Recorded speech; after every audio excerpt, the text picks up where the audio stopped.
여러분 안녕하십니까? 세상을 살맛나게 만드는 카페 시사카페 김미화 인사드립니다. 반갑습니다. 사람의 얼굴 이렇게 보면은 그 사람이 살아온 흔적, 역사라고 그러죠.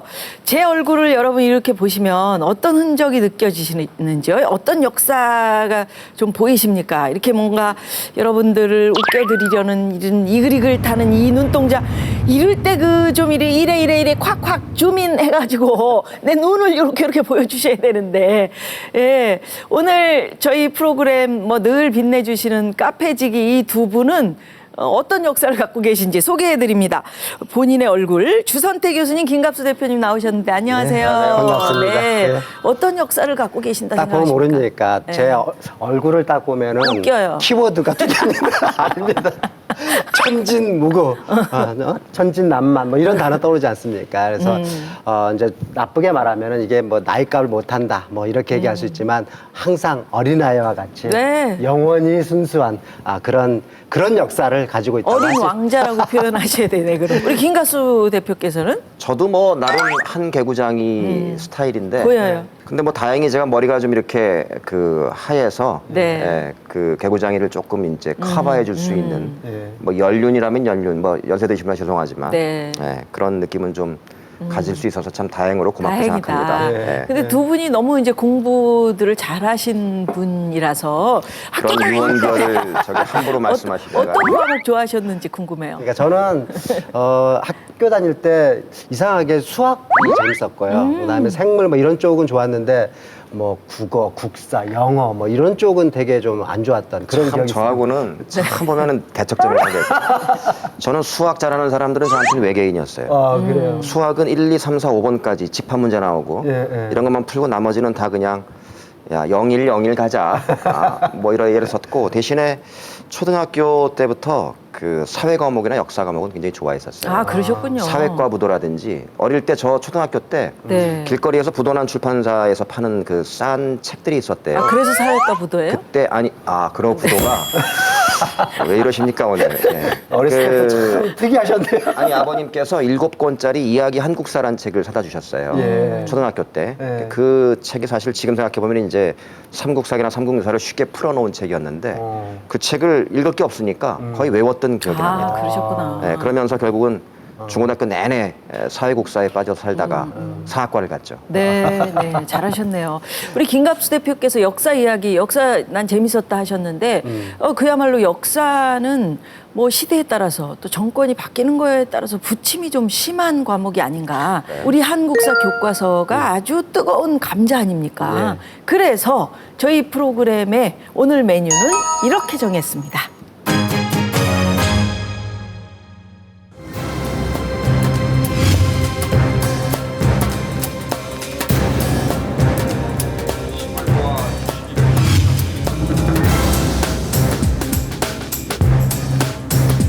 정부가 직접 역사적 사실에 대한 오류를 바로잡고 역사 교과서의 이념적 편향성을 그로 인한 사회적 논쟁을 종식시키고자 하는 불가피한 선택입니다.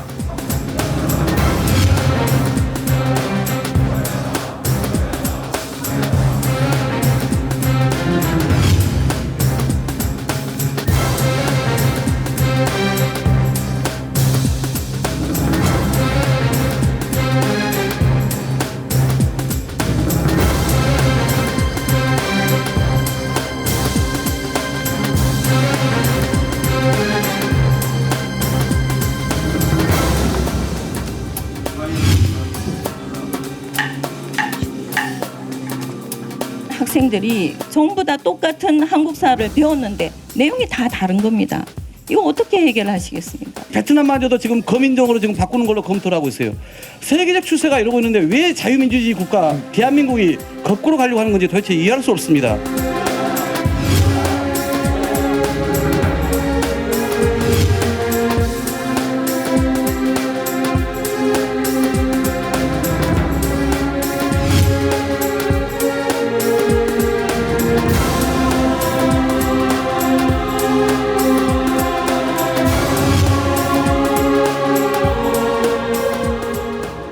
예, 정부 정부가 한국사 교과서를 국정교과서로 단 한 권으로 단일화하겠다 이렇게 발표를 했는데요.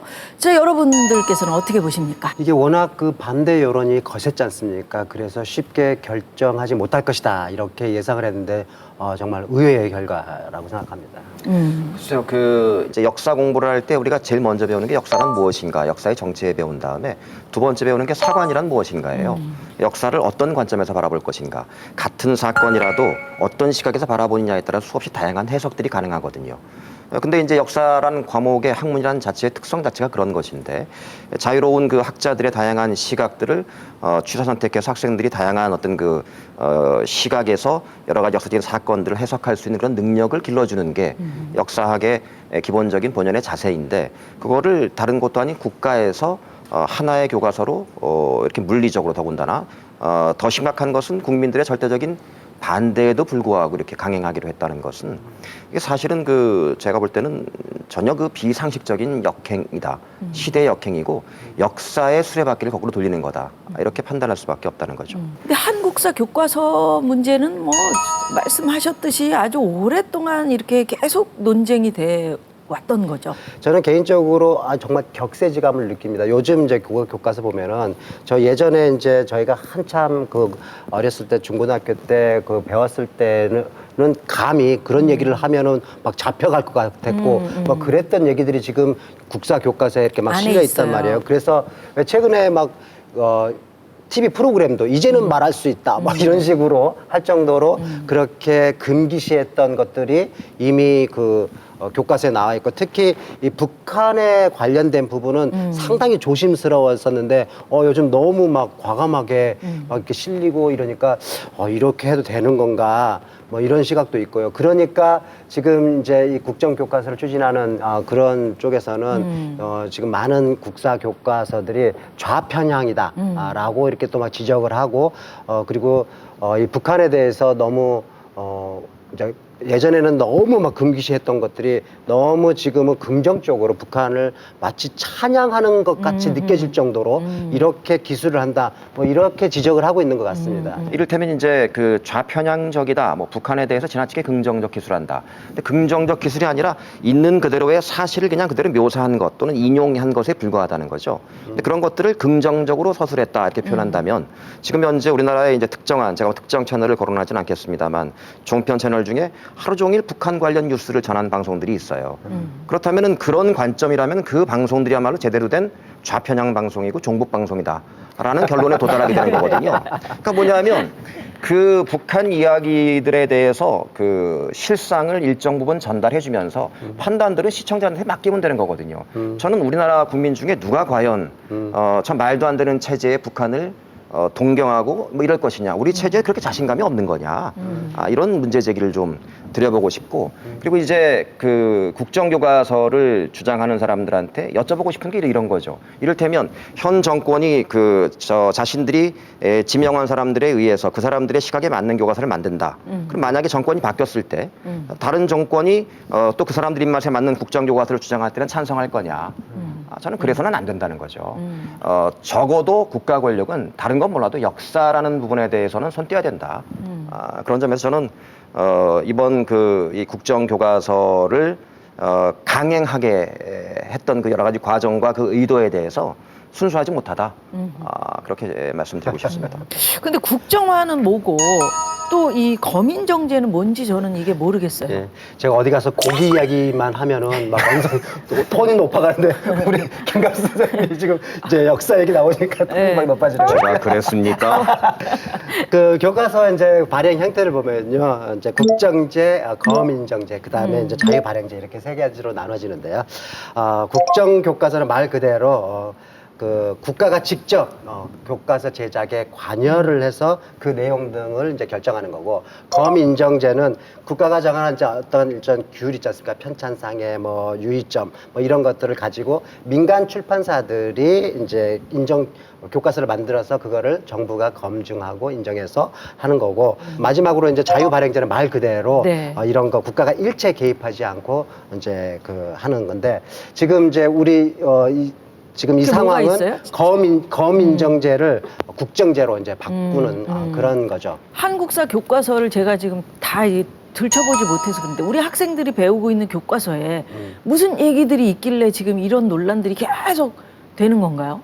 그러니까 뭐 진짜 무슨 얘기가 써 있는지, 뭐 진짜 빨간 얘기가 써 있는 건지. 국정화를 지지하는 측에서 얘기를 하는 것이 지금 8종의 국사 교과서가 각기 다른 내용을 담고 있기 때문에 이런 8종인데. 예, 다양한 역사가 이 학생들에게 혼란을 주고 이런 것들이 아까 말씀하신 국가 분열을 조장할 수 있다. 이게 우려스럽다. 이제 이런 거고요. 또 이제 현재 거민정제로 발행된 한국사 교과서가 좌편향적이다. 이 좌편향적이다라는 표현 속에는 우리가 속게 말하는 뭐 친북, 반미 이런 성향이 좀 강한 것 같고 그 다음에 민중사관에 치우쳐 있다.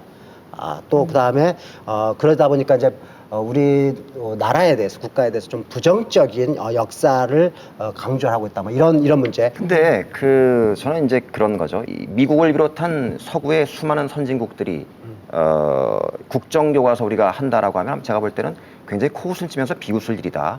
그렇게 하는 나라가 없거든요. 지구상에 지금 단일한 교과서로 역사를 가르치는 나라들은 북한을 비롯해서 몇 나라밖에 없습니다. 왜 우리가 다른 나라도 하지 않는 북한이 하는 일을 우리가 따라가고 있냐는 말이죠. 저는 이런 행위들이 오히려 훨씬 더 시대 정신에 역행하는 것이고 우리가 그렇게 얘기하는 아까 말씀하셨던 북한에 대한 우려와 걱정, 코미디 같은 일이잖아요. 거기가 하는 아주 못되고 나쁜 일들을 우리가 안 해야죠. 근데 거기가 하는 일들 우리가 똑같이 따라하고 있냐는 말이죠. 자, 이쯤에서 국정화 지지하고 있는 학계의 목소리를 좀 들어보고 싶거든요. 근데 저희 저 지역에서 국정화 지지 기자회견도 하셨고, 그리고 학교에서 굉장히 많은 분들이 나서셨어요. 그래서 저희 프로그램에 출연을 요청을 드렸는데 이런저런 사정을 들어서 고사를 하셨습니다. 할 수 없이 저희 제작진이 서울로 올라갔습니다. 학계 관계자, 국정화를 지지하는 관계자 한 분 만나보겠는데요. 자, 전우현 한양대 법학전문대학원 교수를 만나봤습니다. 물론 거민정이 잘만 되면 제일 좋다고 생각합니다. 그러나 우리가 국정에서 거민정 전환하면서 그때 다양화를 캐치프레이즈로 내걸었잖아요. 다양한 시각을 학생들한테 보여주자 했는데 사실은 그렇게 못하고 있지 않습니까? 오히려 획일화된 좌편향된 내용을 심어주고 특히 북한 정권 수립 과정 또 김일성의 남침, 6.25 전쟁 그리고 북한의 토지개혁 내용이라든가 김일성이 내세운 주체사상, 천리마 운동 이런 부분에서 굉장히 우호적으로 쓰면서 남한 또는 우익 운동에 대해서는 굉장히 깎아내립니다. 왜 이승만 활동 또는 안창호 또는 유관순 활동에 대해서는 그렇게 폄하하는가? 이런 교과서가 나와서 되겠는가? 문제의식으로. 그렇다면 어쩔 수 없이 국정이라도 올바른 내용을 만들 수 있는 그런 준비를 잘 갖춰서 한다면 거민정 체제가 문제가 많다면 어떡하겠습니까? 할 수 없잖아요. 그러면 다시 한번 검토해야 되지 않나? 이런 안타까운 마음이죠. 지금 한 8종 교과서로 알고 있고 제가 봤는데 그 7종 교과서 정도가 그 내용이 너무 비슷합니다. 다양화라고 아까 하셨는데 거민정의 장점이라고 하셨잖아요. 다양화가 아니라 오히려 획일화하더라는 거예요. 이 어떻게 된 게 천편일률적으로 북한의 정권 수립 과정이라든가 대한민국을 유엔이 승인한 내용에 대해서 아주 깎아서 내리는 거죠. 보천보 전투에 대해서는 실제로 있었겠죠. 있었다고 봅니다. 면사무소나 우체국을 불지르고 한 내용인데 그것보다 훨씬 더 위대한 독립운동이 많았잖아요.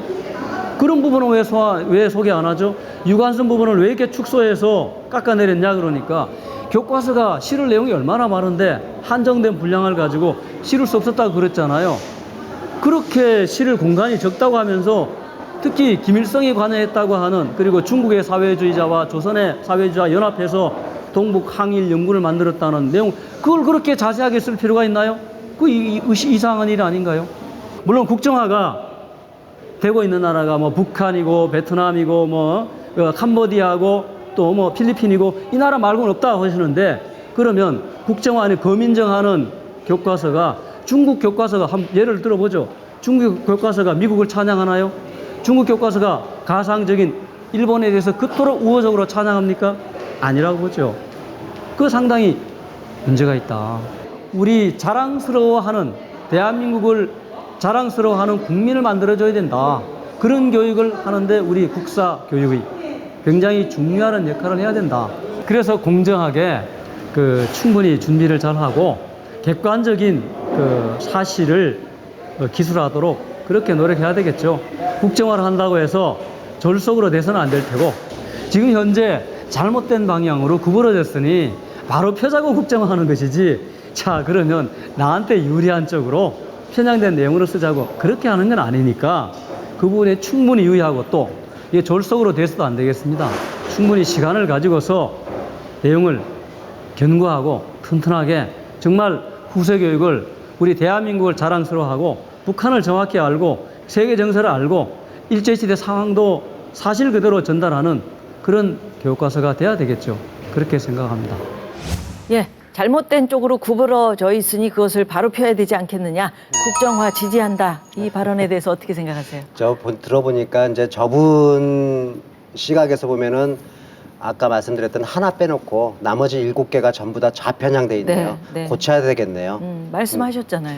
네. 근데 이제 우리가 보통 역사 속에 살펴보면, 우리 역사 얘기를 하고 있는데, 대부분 보면은 정통성이 없거나 자부심이 없을 때, 이럴 때 역사부터 손을 댑니다. 이를테면 히틀러가 나치 운동하면서 역사 손을 댔습니다. 그리고 국정화했습니다.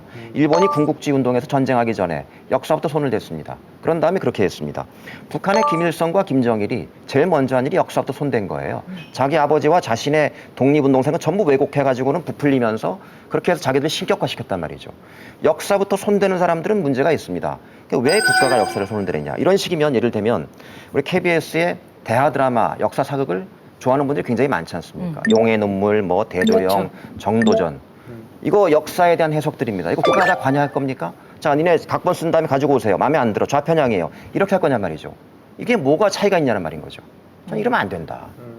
자, 그러면 일선 학교에서 학생들 가르치는 선생님은 또 이 상황 어떻게 보고 계신지. 고등학교에서 30년 동안 역사 교육 시키셨고요. 그리고 지금 현재는 고려대학교 한국사연구소 연구 교수를 겸임하고 계신 분입니다. 신용균 선생님 모셔서 얘기 들어보죠. 예, 선생님 어서 오십시오. 안녕하세요. 안녕하세요. 어서 오세요. 네. 앉으시고요. 선생님, 지금 저희가 뭐 한국사 교과서 논란에 대해서 지금 이제 뭐 열띤 토론을 했습니다마는 일선에서 느끼시기에 어떠신지 궁금해요. 일단 교과서 문제니까 교과서를 먼저 말씀드릴까 해요. 한국에서 국정으로 발행되고 있는 역사 교과서가 딱 하나가 있어요.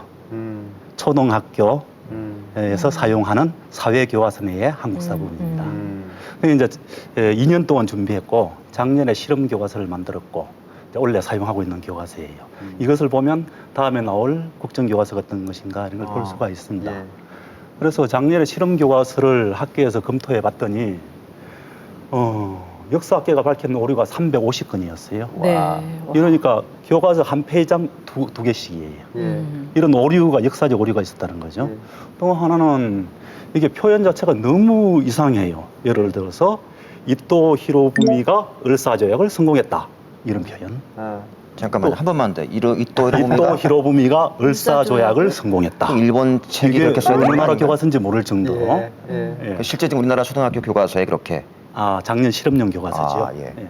그리고 일제가 의병을 소탕했다. 소탕했다. 이런 문구들이 이렇게 무수히 일제가 많이 의병을 학살한 것이 아니라. 그럼요. 그래서 이제 여기 문제점을 이렇게 얘기를 했어요. 그 이후에 이제 수정 과정을 거쳤어요. 거쳤지만 현재 사용되고 있는 국사교과서도 여전히 오자와 문제점이 남아 있는 거죠. 그럼 예를 들어서 단어를 보면 네. 초등학생들이 이해할 수 없는 어려운 단어를 썼다든지, 그리고 사파를 보면 역사적 사실과 안 맞아요. 이런 것들이 많이 있다든지. 요즘 SNS에요. 그런 것들이 올라옵니다. 그 아까 말씀하셨던 그런 단편이 올라왔는데 완전히 블랙 코미디입니다. 그리고 더 심각한 거는 역사 서술 기조인데 독립운동사가 상당히 축소돼 버렸어요. 예. 그리고 친일파 얘기나 독재 얘기는 싹 빠져버린 것이죠. 좌편향적이다, 나머지가라고 주장하시는 분들은 교학사 교과서만이 이것이 옳은 이야기를 하는 거다라고 또 얘기할 수도 있는 거 아니에요? 그래서 정말 좌편향인지 나머지가. 국정화를 주장하는 분들이 흔히 하는 얘기가 교학사 교과서를 떼고는 다 좌편향이다. 그리고 심지어 일본의 용어를 따져다가 자학사관이다. 스스로 학대하는 사관이다. 네, 이렇게 네. 얘기하거든요. 네. 근데 자학사관이라는 것은 아시겠지만은 자학사관이라고 하는 것은 일본 제국주의가 조선과 중국과 동남아시아 이렇게 침공할 때 침공하면서 약한 민족에게 했던 행위들을 부정하는 일본 거죠. 학생들에게 가르치는 것은 우리를 학대하는 것이기 때문에 그것을 은폐하자. 종군 위안부 문제, 징용 문제 다 학살 문제 다 은폐하자. 이게 자학사관의 내용이거든요. 놀랍게도 그 얘기를 그대로 이제 갖다 붙이는 거예요. 한 교과서만 빼놓고 나머지 7종이 좌편향의 역사학자들이 썼다고 지금 얘기를 하잖아요. 그럼 좌편향의 역사학자들이 많은 거잖아요, 숫자가. 그러면 많다고 반대로 고른 거죠. 우편향에 있는 역사학자들은 전체 우리나라에 그렇게 적습니까? 이게 참 그 말장난이고 이게 비방성의 얘기들인데 한번 잠깐 생각해 봅시다. 좌라고 우라고 하는 것은 좌우는 상대적 개념이에요. 내가 어느 쪽에 있는가에 따라서 좌우가 될 수가 있는 것이거든요. 예를 들어 볼게요. 2차 대전, 세계대전에 참가했던 몇몇 나라와 그 대표를 봅시다. 참가하면 그 독일의 히틀러가 떠오르죠. 그 다음에 미국의 루즈벨트, 영국의 처칠, 소련의 스탈린, 뭐 이 정도만 듭시다. 그래서 여기서 제일 좌가 누구냐? 상대적이죠. 제일 극자는 소련 스탈린이에요. 그렇죠. 그거는 뭐냐면 누가 봐도 히틀러죠. 그 히틀러죠. 네. 그런 거예요. 그런데 우리가 히틀러의 시각에서 한번 봅시다. 다 좌익이죠. 그러니까 8종 교과서 중에서 교학사 교과서 빼고 나머지 교과서들은 이런 거예요. 교육부에서 제공해주는 교과서를 이렇게 써야지 검정에 통과시켜준다는 기준이 있어요. 그것도 아주 엄격합니다. 교육과정이 있고요. 교육과정 해설서라는 게 있어요. 예. 그다가 역사 교과서만 있는데 집필 기준이라는 게 또 있어요. 최소한 이것이 충족되지 않으면 통과하지 못합니다. 예. 그래서 7종류의 교과서가 되지만 검인정 종류가 여러 가지가 있지만 네. 기본 구조는 똑같을 수밖에 없어요. 예. 본문이 똑같고 기조가 똑같다는 얘기죠. 다만 다른 것은 학습 장치, 사용하는 학습 자료, 사진 이런 것들은 자기들 생각할 때 최고라고 생각하는 것을 쓰게 된다는 것이에요. 근데 그런데 이것을 보고 네. 이 교과서 7종을 보고 다 극좌다 이렇게 보는 것이 교학사 책이거든요. 교학사 교과서의 핵심은 3가지입니다. 첫 번째는 식민지 근대화론이라는 거예요. 그거는 일제가 한반도를 지배했기 때문에 한반도가 근대화되었다는 논리입니다. 두 번째는 건국절론이라는 거예요. 그래서 식민지 근대화론의 초석 위에서 이승만 대통령이 새롭게 대한민국을 건설했다. 이게 두 번째입니다. 그리고 나머지는 산업화론이라는 것인데, 그리고 그 기반 위에서 박정희 대통령이 한국의 경제봉의 기적을 이뤘다. 요 3가지가 교학사척, 국정화를 주장하는 쪽의 논리의 핵심이죠. 요 기준에 서서 요 입장에 서지 않는 사람 다 극자라고 물어붙이는 거죠. 이 교육부에서 지금 최근 문제를 삼고 있는 한국사 교과서 수정 이렇게 수정하라고 그 명령 내고 보면은 명령한 걸 보면은 크게 2가지로 요약이 되어지는 것 같은데요. 그게 이제 미군에 의해서 노근리 학살 사건, 국군에 의한 거창 양민 학살 사건, 여기에다가 북한에 의한 양민 학살 그 사례를 집어넣어라. 이게 하나인 것 같고요. 또 하나는 이제 천안함 피격, 연평도 포격 사건 도발 주체를 북한으로 명확하게 하라. 여기에 대해서는 어떻게 생각하십니까? 북한에 의한 양민학살을 추가하라는 부분에 대해서 네. 제가 대신 답을 해도 되겠습니까? 문제 해보시고 예. 마음에 안 들면 제가 또 하겠습니다. 왜냐하면 마음에 들어야 될 텐데 미군에 의한 노근리 학살과 국군에 의한 거창 양민 학살은 지극히 예외적인 거니까 기술했다고 저는 보거든요. 그러나 이미 북한이란 6.25 전쟁이라는 건 북한이 북에서 침입해서 우리 대량의 우리 국민들을 학살한 전쟁이에요. 너무나 많이 했기 때문에. 그거는 당연한 사실입니다. 굳이 북한에 대한 양민 학살을 왜 기술하냐는 거예요. 북한이 나쁜 짓을 하고 쳐들어와서 우리한테 얼마나 많은 사람들을 그렇게 하는지 다 알고 있는데 이해가 됩니다. 이렇게 답을 하면 괜찮겠습니까? 제가 뭐 조금만 보충해도 되겠습니다. 예, 괜찮습니다. 이어서 좀 지적하고 싶은 것이 이번에 개정된 중학교 교육 과정에서 북한에 대한 모든 사실을 뺐다는 것이죠. 이랬을 때 저는 심각한 문제가 있다라고 생각합니다. 첫째, 우리가 헌법에도 얘기하고 있듯이 우리 민족의 목표가 남북 평화 통일인데 상대를 모르고 어떻게 통일을 할 수 있을 것이냐 이런 문제가 일차적으로 있고요. 두 번째는 이건 참 그 교과서를 만든 사람들이 바보 같은 짓을 했다는 생각이 드는 것인데 왜냐하면 북한을 자세히 알려주면 알려줄수록 남한의 우월성이 드러나게 돼 있어요. 그렇죠. 그러니까 정치적으로 북한에 흔히 얘기하는 3대 세습 이렇게 비판을 하잖아요. 예. 독재 세습 이렇게 하는데 남한의 민주주의하고 비교하면 누구는 어디를 택하겠어요. 예. 북한의 탈북까지 일어나고 있는 경제 상황과 남한의 세계 12위권 경제를 예. 뭘 택하겠어요. 그리고 아까 이제 교학사 교과서의 세 가지 사관, 첫 번째는 식민지 근대화론, 두 번째가 이제 건국절 논쟁이라는 부분을 말씀해 주셨어요. 연관된 얘기인데 대한민국 정부 수립을 대한민국 건국이라는 것으로 이제 방점을 찍고 이제 지금 기술하려고 한단 말이죠. 그랬을 때 아까도 제가 그런 얘기를 잠깐 했던 기억이 나는데 우리 헌법에 우리는 임시정부의 법통을 계승한다라고 명시되어 있는 그런 나라에 우리가 살고 있는데 왜 이렇게 그러면은 이 건국절이라는 것에 이렇게 목을 메고 있는 걸까요? 저는 이걸 볼 때 예. 정말 안타깝게 짝이 없어요. 예. 대한민국 임시정부 그 뒤를 이은 1948년 대한민국 정부 수립이라고 하는 것이 예. 남북 한쪽에서 남한 쪽에 정통성이 있다는 얘기예요. 그런데 왜 그걸 굳이 없애려고 하는지 저는 이해를 못 하겠거든요. 왜 그럽니까? 그러니까 제가 안타깝다는 것이죠. 북한은 조선민주주의 인민공화국 정부를 인민국을 수립했는데 대한민국은 대한민국 정부를 수립했고 저쪽에는 국가고 이쪽은 정부니까 우리를 폄하했다 이렇게 얘기하는 거거든요. 그런데 잘 보세요. 북한은 그때 처음 건국한 나라예요. 48년 9월 9일 날. 그런데 대한민국 정부 수립 48년 8월 10월 정부 수립이라고 하는 것은 1919년 3.1운동 이후에 대한민국 임시정부를 수립했어요. 아직 국토와 국민이 없으니까 임시정부 망명정부란 말이에요. 네. 그래서 치열하게 투쟁하고 독립이 됐어. 그런 다음에 드디어 정부를 수립한 거예요. 이 당시 건국헌법에도 그렇게 되어 있고 현행헌법에도 그렇게 되어 있습니다. 그렇죠. 네. 이승만 대통령도 그렇게 얘기했고요. 그리고 심지어 제1공화국 관보 1호에 대한민국 30년이라고 연호를 쓰고 있어요. 예.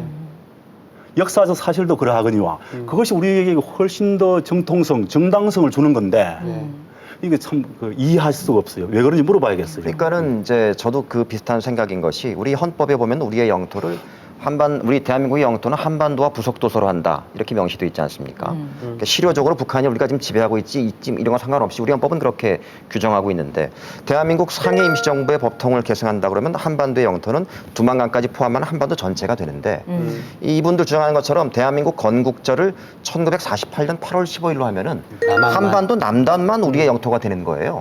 그래서 반헌법적인 생각이라는 거죠. 저는 이런 건국절 그래서 이야기는 도대체 그럼 그 왜 그런 거냐를 아까 제가 여쭤보고 있는 건데 도대체 1948년까지 있었던 그 역사 속에 뭐가 도대체 뭐가 아쉽고 있길래. 안타까운 부분이 있길래 왜 자꾸 이거를 우리의 역사를 뒤로 당겨가지고 우리의 후퇴하냐. 그걸 하려고 하는 거냐. 저도 상당히 이해할 수 없는 부분인데요. 네. 갑자기 다 이해를 못하니까 이런 그런 것 구절이 생각이 나요. 조지 오웰이 한 말인데요.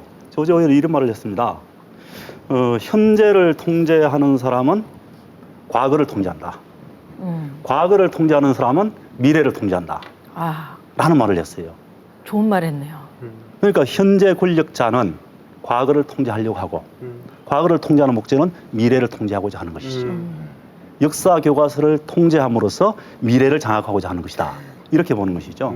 이런 얘기는 결국 현재 권력이 정권이 역사 교과서를 왜곡함으로써 그렇게 판찍혀 나온 아이들로 미래를 담보하겠다.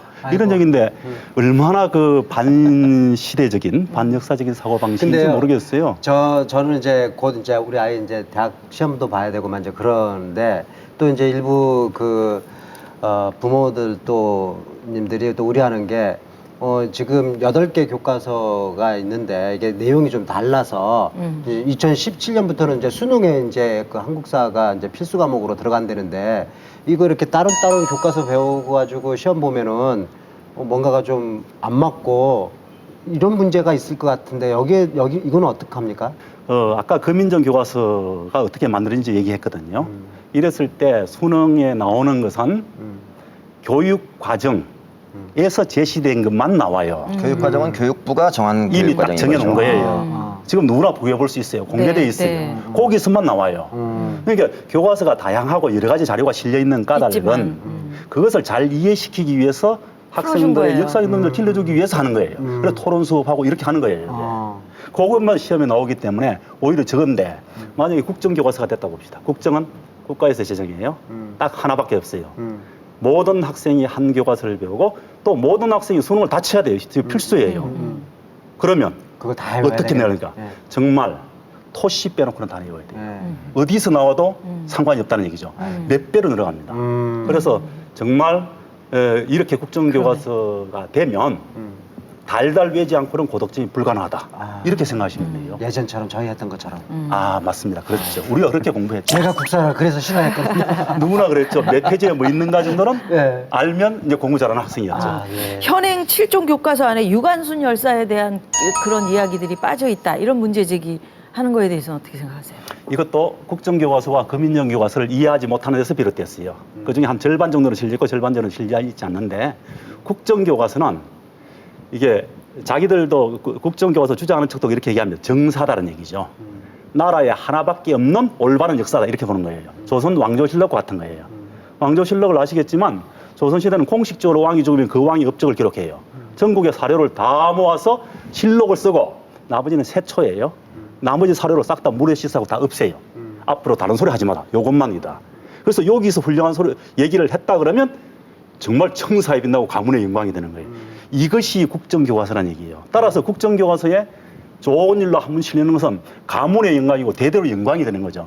그러니까 어처구니 없는 일들이 일어나요. 국정교과서 쓰는 사람에게 끊임없이 압력이 드러나는 거예요.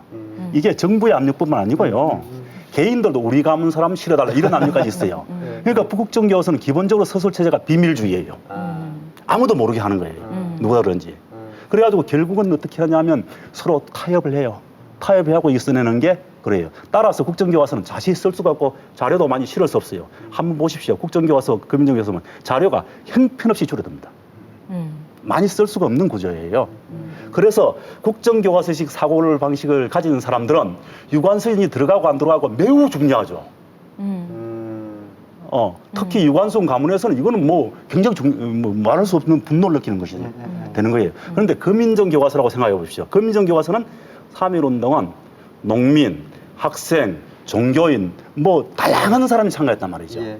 그리고 민족 최대의 독립운동이에요. 헌법에도 3.1운동과 임시정부 4.19를 이렇게 역사적 우리 전통으로 꼽잖아요. 네.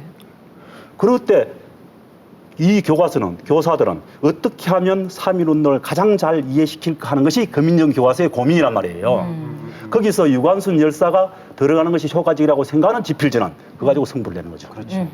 안 들어간다고 이게 더 효과적이다. 다른 게 더 중요한 사료가 있다고 생각하면 그걸로 승부하고. 그럼 승부는 어디서 나는가? 교사와 역사교사와 학생들이 어떤 것을 선택하느냐에 따라 승부나는 거예요. 그래서 거민정 교과서가 국정보다 다양하고 풍부하고 학생들이 좋아할 수밖에 없는 것이죠. 네. 역사 교육을 시키는 입장에서 마지막으로 뭐 오늘 방송 많은 얘기들 우리 했습니다마는 나 이런 얘기는 꼭 하고 싶다 하신 말씀 있을 것 같아요. 지금 국정교과 교과서 얘기를 하는데 그 교과서가 학생들이 사용한다는 점을 꼭 염두에 두시라는 거죠. 이 학생들이 살아갈 공간과 시간은 세계 11, 2위권의 경제 대국 그리고 전 세계를 상대로 해야 되는 그만한 문제 해결 능력을 가져야 된다는 겁니다. 그러면 그것을 역사 교육을 통해서 길러줘야 된다는 것이죠. 그것이 가능한 체제라는 것은 누구나 알듯이 거민정 교과서 체제. 국정교과서는 이것을 진리로 얘기하고 선생은 주입식으로 가르치고 우리가 공부한 그대로입니다. 옛날 사람들이. 학생들은 암기하고 암기하는 게 싫어. 그래서 국사는 실험 과목, 암기 과목 이렇게 된 거 아닙니까? 그래서는 안 되겠다. 학생들이 흥미있게 지금보다 더 발전된 교과서 체제로 공부함으로써 정말 유엔에서 근유하는 교육을 실시하겠다. 유엔 근유는 이런 겁니다. 역사 교육이 애국심, 이념, 종교 이런데 특정 이데올로기 정치 권력에 의존하거나 그래서는 기반해서는 안 된다는 거예요. 그래서 학생들은 비판적 사고, 분석적 학습과 토론을 통해 비교사적 여러 역사를 비교하고 그리고 다양한 시각에서 공부를 해야 된다. 이게 유엔이 권고하는 것이죠. 그럼 지금 시점에서 제 생각은 그렇습니다. 거민정제도 부족하다. 그런데 국정으로 퇴행하려고 하는 것은 이건 유신체제로 돌아가는 거다. 반역사적이다. 그때는 필요했지만 지금은 아니다. 지금은 오히려 이 젊은이들이 살아갈 세대를 생각했을 때 자유발행제로 사고방식을 전환해야 된다. 지금이라도 늦지 않았다. 그래야 된다. 그래야 우리 아이들이 행복해진다. 한국의 미래가 있다. 예, 신용균 선생님 고맙습니다. 오늘 긴 시간 감사합니다. 감사합니다. 잘 들었습니다. 예. 고맙습니다. 아, 선생님이 얘기하셨잖아요. 이제 글로벌 시대를 살아갈 우리 아이들 생각 좀 제발 하자라고 얘기하셨는데 정말 우리 사회에 어떤 영향을 끼칠까요? 이제 앞으로. 그러니까 이제 네, 이 교과서가. 역사 교과서가 역사 교육이 아까 이제 말씀하신 것처럼 다양한 시각들이 왜 필요한 거냐면은 사실관계에 대한 어떤 암기가 주는 폐해들이 워낙에 많잖아요. 이를테면 우리가 뭐 외교관이라든지 기타 외국에 여행 가는 경우가 많은데 우리나라 역사를 두고 외국 사람 누군가 물어봤다고 생각해 보자고요. 자, 이렇게 했는데 이런 사건에 대해서 어떻게 생각해? 그러면 그 질문 받았을 때 어떻게 생각은 모르겠고 나는 그냥 이렇게만 알고 있어. 그런 능력이 있는 사람과 없는 사람으로 인재를 키워낸다는 것들은 굉장히 큰 차이가 있을 거다. 또 하나는 아까 이제 우리 조선왕조실록을 잠깐 말씀하셨는데 우리 조선왕조실록은 이 왕과 주변 사람들에 관한 기록이라는 것들의 한계를 가졌지만 위대한 인류의 기록문화유산입니다. 근데 이 역사를 기술할 때는요, 그 해당 왕은 절대 그 역사의 기록을 볼 수 없게 해놨었습니다. 관여할 수 없게. 왜? 왕이 그걸 보게 되면 고치게 되거든요. 좋게 고치지. 그렇죠.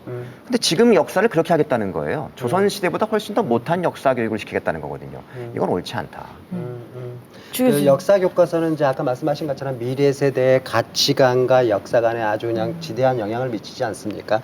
근데 한편으로는 그 예전에 이제 우리가 이제 한국 전쟁 끝나고 나서 막 이럴 때에는 그렇게 하나로 그 우리 미래 세대를 교육시킬 필요성이 있었을 것 같아요. 그건 또 이해가 됩니다. 근데 이제 지금은 상황이 자신 있는 이미 우리가 체제에서 비교가 안 될 정도로 돼 있습니다. 좀 이렇게 거민정 체제 조금 더 강화시키고 이렇게 가는 게 좋을 것 같습니다. 제 생각은 정말 뭐 건전한 토론이 이 시점쯤에서 일어난 거, 할 수 있다는 거, 이거 정말 다행인 것 예. 같아요. 골마 터지기 전에. 그렇죠. 그래서 우리 아이들이 정말 이런 토론의 토대 위에서 바른 역사를 배울 수 있도록 단단한 토대 위에 우뚝 선다면 뭐 세계로 나가는 길 어렵겠습니까? 네, 맞습니다. 아이들의 미래를 생각하는 그런 토론들이 이어졌으면 좋겠습니다. 막 주장만 하는 게 아니고요. 예. 두 분 오늘 말씀 고맙습니다. 예, 감사합니다. 감사합니다.